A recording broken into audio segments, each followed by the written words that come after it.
School லீவுன்னு கேட்ட உடனே பேகை வீசி சந்தோஷமா ஓடுன நாட்கள்.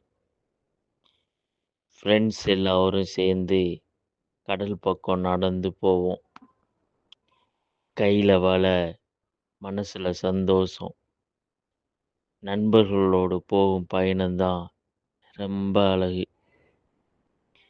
கடற்கரையை நெருங்கியவுடன் எல்லோரும் சேர்ந்து வலை வீசி மீன் பிடிப்போம். அலைகள் சத்தம் ஒரு பக்கம், சிரிப்பு சத்தம் இன்னொரு பக்கம். சாயங்காலம் ஆன பிறகு பிடிச்ச மீனை தீயில சுட ஆரம்பிப்போம். சுட்ட மீனோட சுவை பசிக்கும் போது தான் தெரியும். எல்லோரும் சுத்தி உட்கார்ந்து சுட சுட மீன் சாப்பிடுவோம். அந்த சிறு சிறு சந்தோஷங்கள், அந்த சிறு சிறு நினைவுகள் இப்ப யோசிச்சாதான் புரியுது. அதுதான் நம்ம வாழ்க்கையில பெரிய சந்தோஷம்னு.